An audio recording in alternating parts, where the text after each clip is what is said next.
Dark presses in before his eyes finish adjusting. He keeps his head low and lets the night settle against his face. The air feels thick, unmoving, as if it rests on his skin instead of passing over it.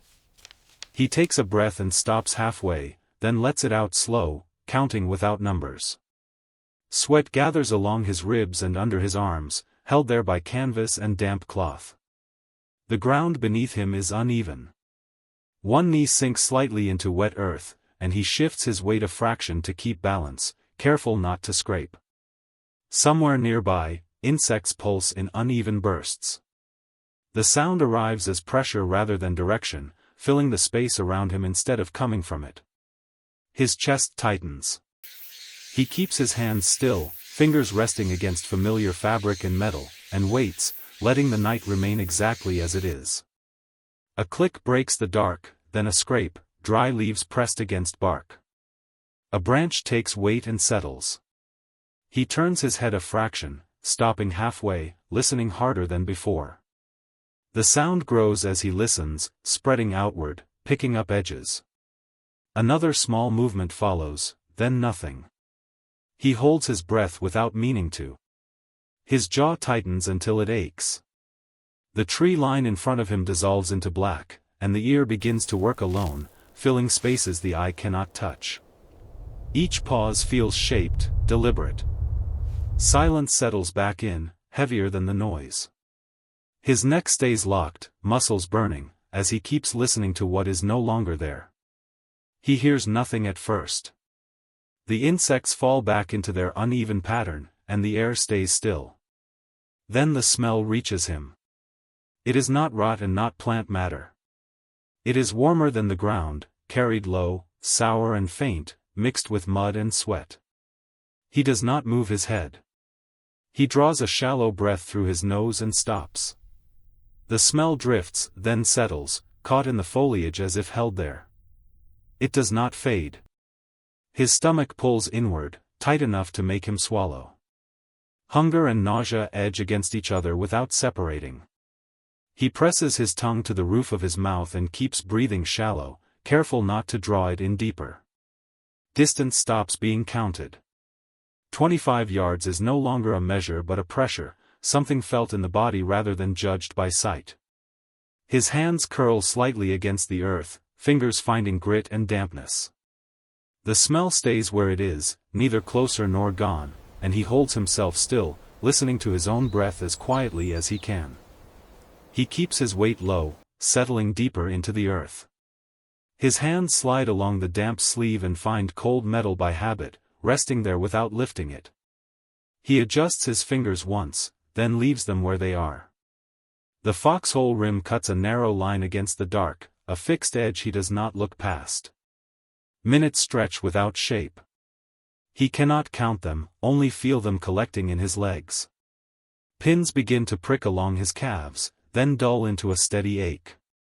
Stiffness sets in early, slow and deliberate, and he lets it, knowing movement would cost more. The air stays thick and unmoving. Time does not pass through the night. It gathers. He holds his position and lets it build, keeping one thought close and quiet: don't shift. The sound never settles. It presses in from all sides, a low buzzing that rides along his eardrums without stopping. Insects hold one line, wind moves another, and somewhere cloth shifts against skin. He tilts his head slightly, then brings it back, working to separate each layer. The canopy above him stays invisible, but he feels it through the noise, a constant vibration that does not lift. His neck begins to burn from holding still. A dull ache spreads across his forehead, steady and close. He keeps sorting anyway, pulling sounds apart and placing them back where they belong, again and again, as if order might hold if he does. He swallows, resets his shoulders against the earth, and keeps listening, telling himself to keep it straight as the noise continues. His knee shifts without asking. The movement is small, but it sends cloth whispering against skin. He catches it halfway and locks in place, breath stopping too late to pull back.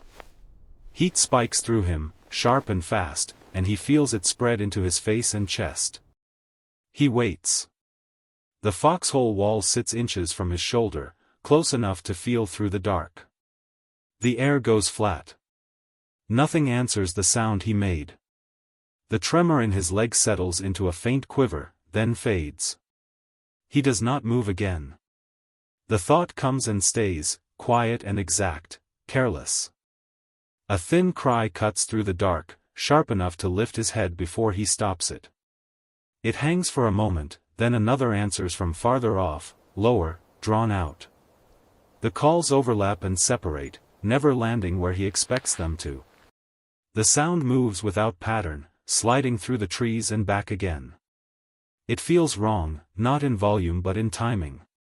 His pulse rises into his throat. He swallows against it and keeps still, listening harder than before. Each call seems to shift as he listens, stretching, breaking, returning altered. The darkness fills with sound layered on sound, and his jaw tightens until it aches. He presses his teeth together to keep them from clicking. He tells himself it is an animal. The thought does not hold. Another call comes, closer or only clearer, and his mind fits a man into the space it leaves behind. He pushes back against it, then pushes again, the argument breaking into short pieces that never finish. The calls rise and fall, crossing each other, then thinning. He stays fixed in place, throat tight, listening for what might come next, asking himself, without words, if it is them. The sounds thin out, leaving pockets of quiet that feel too open. The night air stays thick against his chest, making each breath take more effort than the last. He shifts his shoulders a fraction against the dirt, then stills them again, aware of the space beside him, empty but present. His chest feels worn, worked over by listening alone. The wear runs deeper now, past muscle, into something harder to place. He knows men who cannot keep this pace, who lose the edge that holds them steady. He does not see their faces. He does not let their names surface. The thought settles without finishing. He lets it sit where it is, heavy and contained, and keeps his body quiet. One word holds in his mind, steady and plain, as he listens on, hold. His eyes lift before he means them to. The dark above feels heavier than what lies ahead. He remembers daylight shapes without calling them up fully, figures once seen high off the ground, and now the branches take on that weight. Coconut fronds dissolve into black, their edges lost, but he watches them all the same. A slight sway moves through the leaves. It is small, almost nothing, but it draws his attention upward and holds it there. He blinks and feels the burn behind his eyes, lids dry and tired from staying open too long. He rubs them once with the back of his wrist and stops, afraid of the sound. The bark he cannot see presses into his thoughts, rough against imagined hands. He keeps measuring the space above him now, not the ground in front, letting his gaze settle where the night feels tallest. A shadow forms along the edge of a trunk and seems close enough to touch. He leans into it with his eyes, then it slips back, thinning, farther than it was before. He blinks and the edge shifts again. The tree holds its shape, but the space around it does not. His eyes sting from dryness, and he squeezes them shut for a moment, then opens them carefully. The shadow drifts without moving, a trick of light or none at all. A faint dizziness settles behind his eyes as he tries to place it and fails. Distance loosens its grip. Near and far trade places, and he cannot fix either one. The question stays tight in his head, unspoken but constant, where is it? The smell returns without warning. It reaches him low, warm against the cool mud, the same sour edge held close to the ground. He does not lift his head. He breathes shallow and feels it gather, pooling in the air around the foxhole instead of passing through. He cannot tell if it is closer than before or only more certain. His stomach goes hollow, a slow inward pull that leaves him lightheaded. He presses his forearm into the earth to steady himself and feels the dampness soak through the fabric. The foxhole rim, once a clear edge, begins to lose its boundary. Above, below, and ahead slide together until direction stops helping. The smell seems to come from everywhere at once. It settles into the space and stays there, neither moving nor fading. He swallows and keeps his mouth closed, aware of his own breath adding to it. The air feels crowded now, as if the hole has widened instead of narrowed. He tightens his grip on the ground and holds himself still. The night no longer has levels or distance he can trust. Everything presses in equally, and the thought forms without effort, flat and complete, everywhere. He stops trying to fix what his eyes and ears are giving him. The effort costs too much. He lowers his chin and lets his breath move against his sleeve, slow in, slow out, feeling the fabric lift and settle.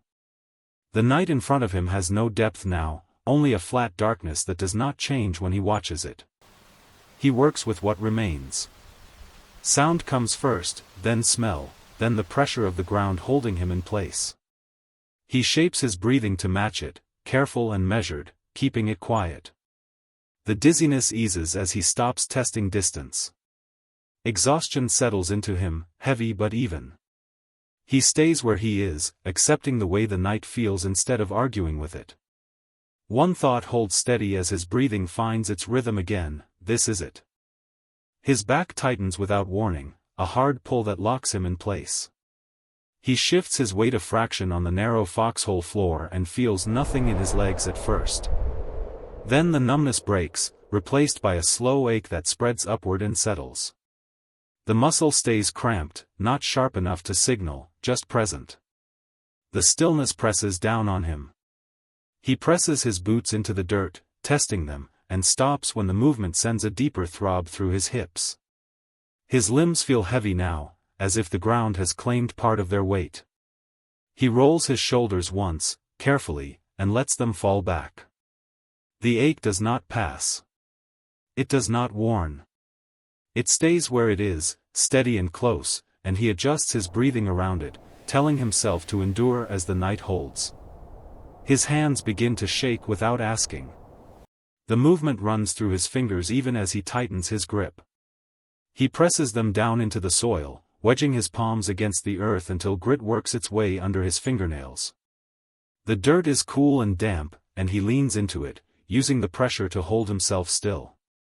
The tremor does not stop at once. It settles into a small, constant vibration that moves through his wrists and up his arms. He feels cold despite the heavy air, a thin shiver working beneath the sweat on his skin. He lowers his shoulders and lets his weight rest on his hands, careful not to scrape. After a moment, the shaking eases enough to manage. He keeps his fingers buried where they are, listening to the quiet, holding one thought close as he steadies himself: stay quiet. Time does not move forward so much as it settles on him. Sweat dries along his neck and under his arms, leaving a tight film that pulls when he breathes. The blackness in front of him does not change. There is no marker to follow except what his body gives back.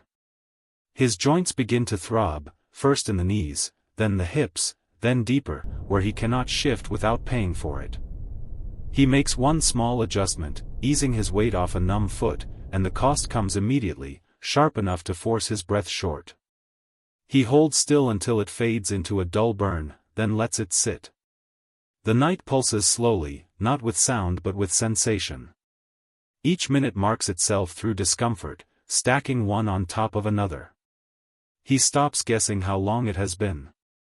Pain takes over the counting, steady and exact.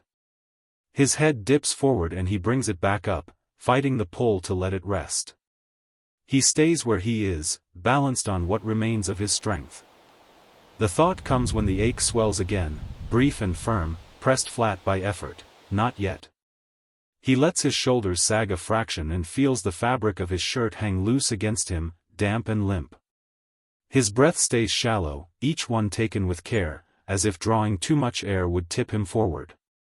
The ground feels closer now, not by distance but by pull, a steady weight beneath him that does not ease. Weakness moves through him in quiet waves. It is not sharp, only thinning, as if something has been spent and not replaced. He shifts his jaw and swallows, testing himself, and finds less there than before. The body has begun to ration what it gives. That knowledge settles without argument. He does not push against it. He stays low, breath controlled, hands still against the earth. For the moment, it is enough. The thought comes and holds, small and plain, carried on the next breath, still here. He runs the same checks again. He listens, then smells the air, then looks into the dark that does not change. His breath repeats in his chest, in and out, brushing the same place on his sleeve each time.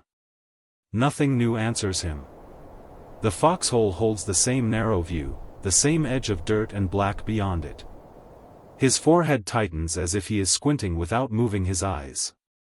Thoughts circle but do not land. Each sound leads nowhere, each pause opens and closes without result. Time bends back on itself, looping through the same moments without moving on. He shifts his focus, then shifts it back, trying to catch what he missed, and finds only the same pieces waiting. The fog thickens slightly, dulling the effort it takes to sort anything at all. He exhales slowly and starts the checks once more, the word forming without emphasis as he listens again. The air against his skin feels closer than before, pressing instead of passing. He notices it along his forearms, his neck, the damp edge of his collar. The ground in front of him fills his attention, every inch of it immediate, sharp, present.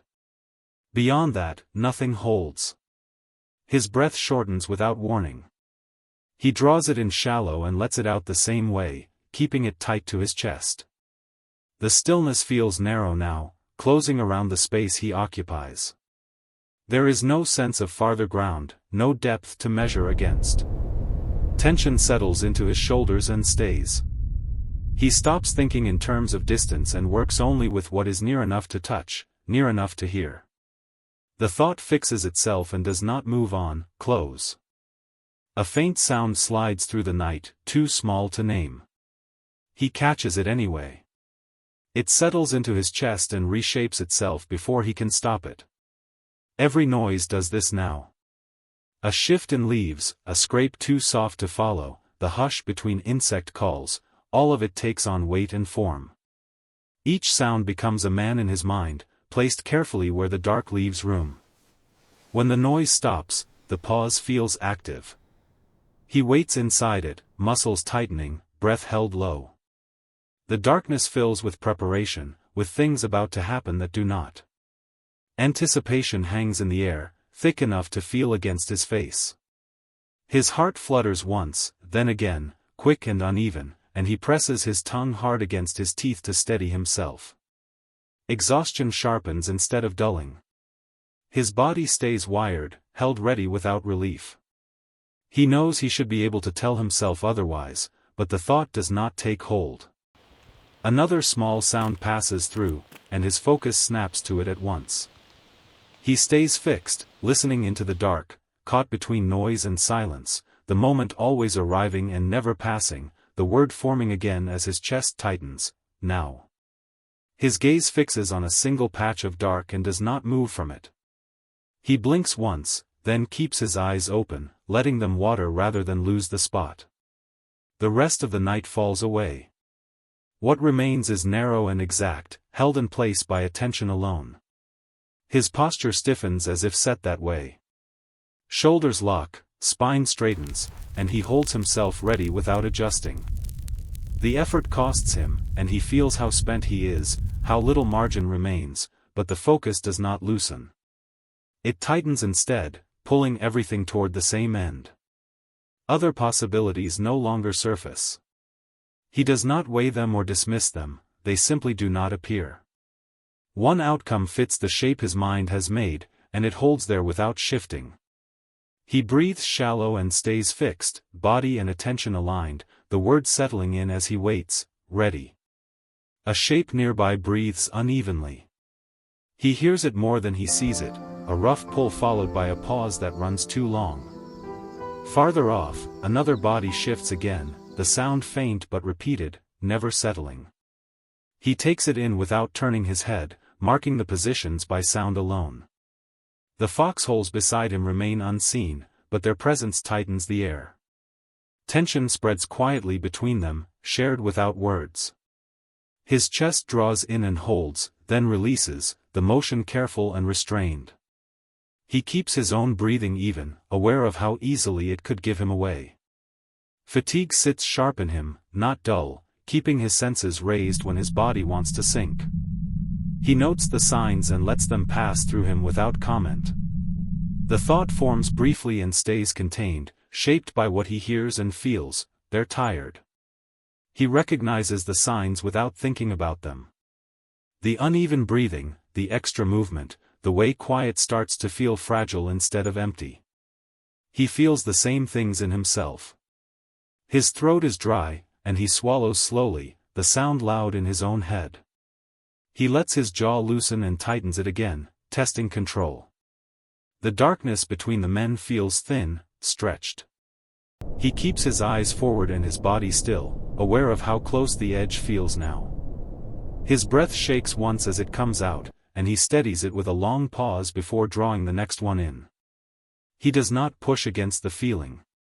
He eases into it, careful not to let it tip. One word settles in as he listens to the quiet hold, easy. The air feels shared now, pressed thin by more than one body holding it. He draws a breath and feels it hesitate before filling his chest, as if it has already been used. Somewhere to his left, another breath answers, slower, uneven. He adjusts his shoulders a fraction against the ground and stops, careful not to scrape. The stillness belongs to all of them, not just him. He listens into the dark and maps the others by sound alone. A shift of weight settles. A breath catches and resumes. The space between foxholes feels tighter than it did before, drawn together by restraint. If one man moves, the night will know it. He feels the thought land and stay, adding weight where his chest is already tired. He presses his forearms into the earth and lets the pressure hold him. The ground is cool and firm, and he leans into it to keep his body quiet. His breathing slows, then slows again, shaped to match what he hears around him. He keeps it even, not because it comes easily, but because unevenness would carry. The air moves from one man to the next, and he feels responsible for how it travels. A faint sound passes through, cloth settling, maybe a knee finding a better angle. He does not look. He holds still and listens for what follows. Nothing does. The tension eases by a small degree, then tightens again when another breath comes too fast and corrects itself. He feels it as a change in pressure, a ripple he did not create but must account for. His chest grows heavy with it. The awareness is different from fear. It sits wider, pulling his attention outward instead of inward. He tightens his jaw, then loosens it, keeping his teeth from touching. The muscles in his neck burn from staying set. He lowers his chin a fraction and lets it rest where it is, accepting the strain rather than fighting it. He thinks of how easily a small mistake would spread. A cough held too long. A foot scraping when it should not. He does not follow the thought far. He brings his focus back to his hands, still pressed into the dirt, grit working into the skin. The sensation anchors him. He shifts his fingers once, then leaves them where they are, choosing the discomfort over the sound. Another breath nearby steadies. He matches it without counting. The habit forms on its own, a quiet alignment. He keeps his breathing shallow, testing each inhale before letting it complete. The air feels warmer now, thick with bodies holding back. He swallows slowly, careful of the sound it makes, and waits for the tightness in his throat to pass. Time stretches without markers. He measures it by the effort it takes to stay still. His shoulders want to drop. He holds them where they are. His legs ache from the position. He does not shift.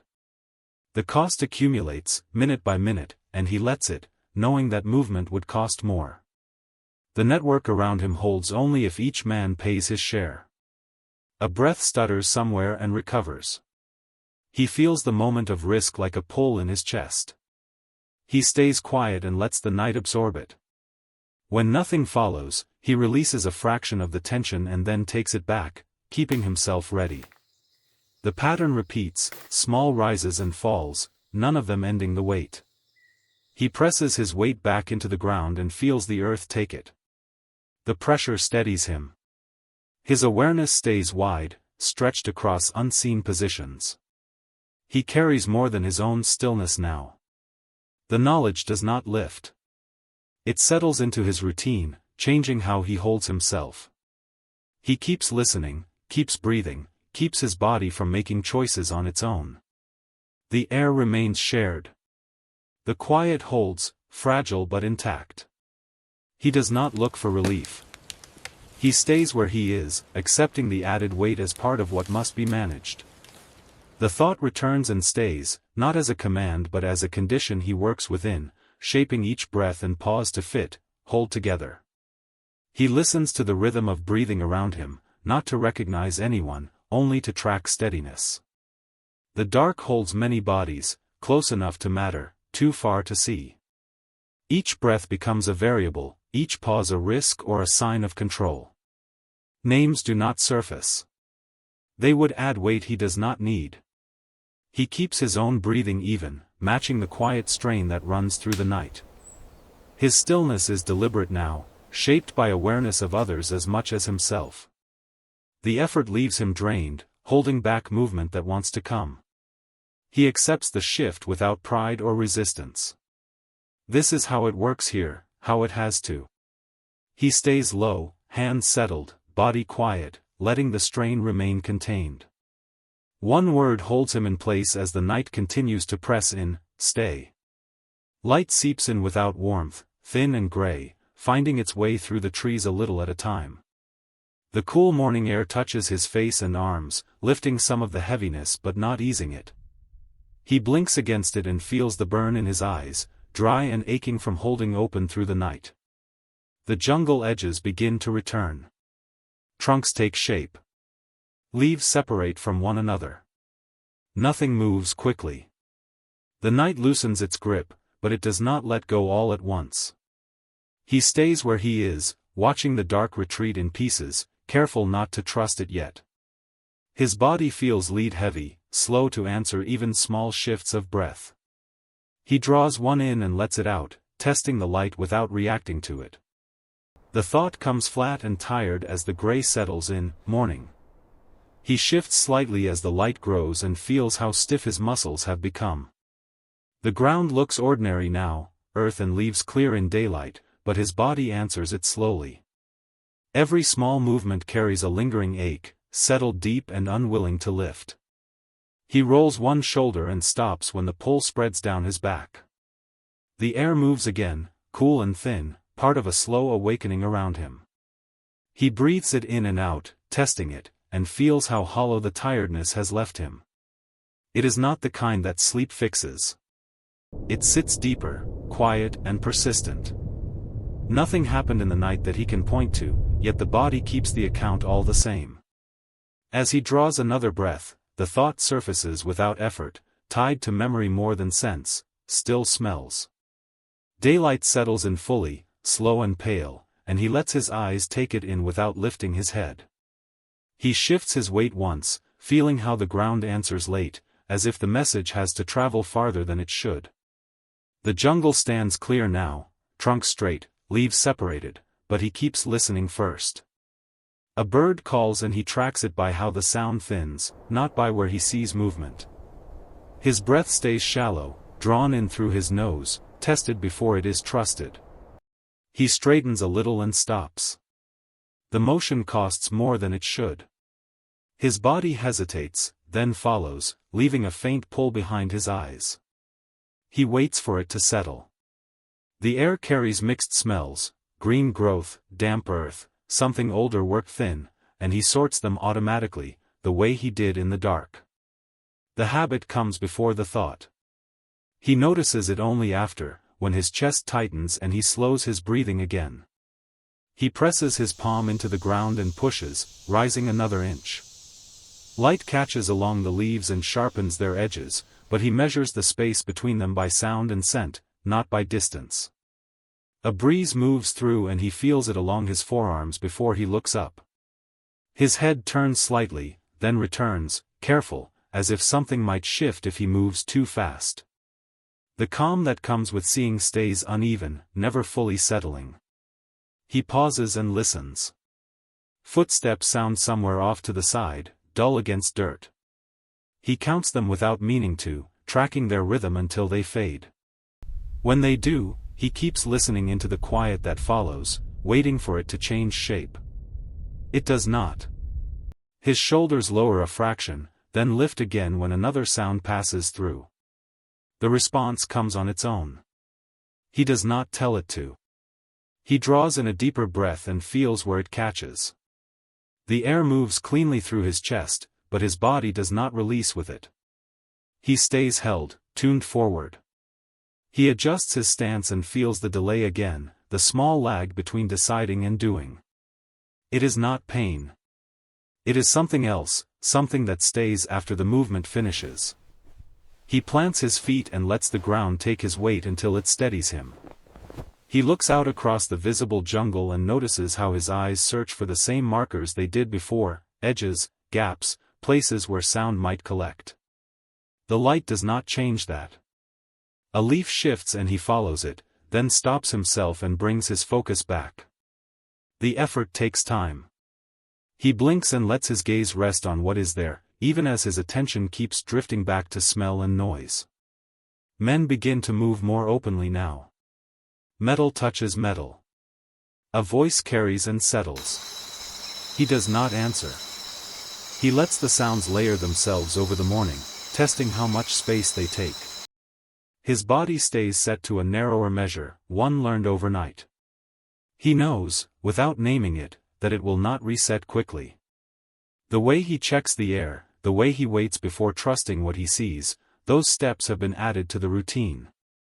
He exhales and shifts again, slower this time, giving his body time to catch up.